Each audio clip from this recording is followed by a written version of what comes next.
एक कहानी ऐसी भी। आइए सुनते हैं आज की कहानी दाढ़ी के बाल। जिला ग्वालियर में एक गांव है शिवपुर। बहुत समय पहले की बात है। उस गांव में पुरातन पांडे रहते थे जो बहुत मशहूर थे। उनकी मशहूरी 3 कारणों से थी।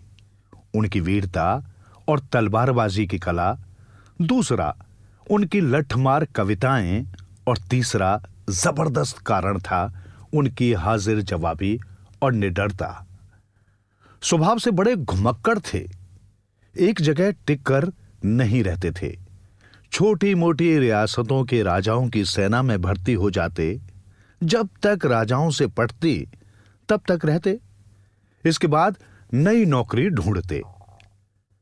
बात उस समय की है जब वे उदयनगर के राजा के यहां घुड़सवार फौज के नायक के ओहदे पर नियुक्त हुए। राजा बस कहने को ही राजा थे। वो अव्वल दर्जे के सनकी और कंजूस थे। अपनी फौज के सिपाहियों को कई कई महीने तनख्वाह नहीं देते थे और न ही किसी को इनाम आदि देना उनको भाता था। उस दिन दशहरे का दरबार लगा था। राजा साहब शान से सिंहासन पर बैठे हुए थे। सिपाहियों ने चमचमाती हुई वर्दियां पहन रखी थी और उनके हथियार खूब दमक रहे थे। सैनिक अपने कर्तव्य दिखा रहे थे और जनता उनकी कुशलता देखकर तालियां पीट रही थी।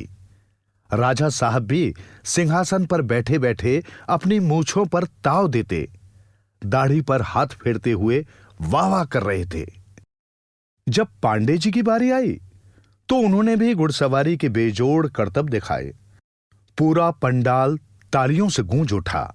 राजा साहब ने जैसे ही वाह वाह कहा कि पांडे जी ने अपना साफा खोला और हवा में से कुछ पकड़कर सोफे के पल्लू में रखने का अभिनय करने लगे। किसी को कुछ समझ नहीं आया कि पांडे जी को क्या हो गया है और वे हवा में ये क्या पकड़ रहे हैं। अंत में राजा साहब ने पूछ ही लिया, पांडे जी, तुम हवा में क्या पकड़कर इकट्ठा करना चाहते हो? इस पर पांडे जी ने भरी सभा में चिल्लाते हुए कहा, महाराज, आप जो वाह वाह कर रहे हैं मैं उसी को पकड़ रहा हूं, क्योंकि गांव जाकर बच्चों को वही खिलाऊंगा। ना तो 3 महीने से वेतन मिला है और ना ही आपने आज कुछ इनाम दिया है। पांडे जी की बात सुनकर पल भर के लिए तो सारी सभा ठाकों से गूंज उठी। राजा साहब भरी सभा में अपना अपमान होता देखकर बहुत गुस्सा हुए और मन ही मन पांडे जी को क्या सजा दी जाए सोचने लगे। सेना के प्रदर्शन के बाद कविता पाठ का कार्यक्रम शुरू हुआ। कवि लोग एक के बाद एक आते और राजा साहब के ठीक सामने रखी ऊंची चौकी पर खड़े होकर कविताएं पढ़ते और चले जाते। जब पांडे जी का नंबर आया तो वे अपनी फौजी वेशभूषा में सजे सजाए आए और चौकी पर खड़े हो गए। पांडे जी को देखकर राजा साहब चौंक गए। फिर कुछ संभल कर बोले, घुड़सवार, तुम कविता भी करते हो? यह बहुत अच्छी बात है। अगर तुम्हारी कविता मुझे अच्छी लगी तो हम तुम्हें इनाम देंगे। हम अपनी दाढ़ी पर हाथ फेरेंगे और जितने बाल हाथ में आएंगे उतने रुपए तुम्हें इनाम में मिलेंगे। पांडे जी ने अपनी वीर रस की कविताएं सुनाई। जब कविता पूरी हो गई तब राजा साहब ने अपनी दाढ़ी पर हाथ फेरा और फिर खड़े होकर जोर से कहा कि दाढ़ी पर हाथ फेरने के बाद हमारे हाथ में सिर्फ एक बाल आया है, इसलिए पांडे जी को 1 कलदार रुपया नगद इनाम में दिया जाता है। पांडे जी के इस अपमान से वहां मौजूद सभी लोगों को दुख हुआ, पर पांडे जी चुप नहीं रहे। इनाम का रुपया लेने के बहाने राजा के कुछ और करीब खिसक आए और बोले, महाराज, तब आपका हाथ था और आपकी ही दाढ़ी थी। तब हाथ में एक ही बाल आया, अब मेरा हाथ है और आपकी दाढ़ी है, देखिए कितने बाल आते हैं। यह कहकर उन्होंने दोनों हाथों से उनकी दाढ़ी को पकड़कर जोर से खींचा।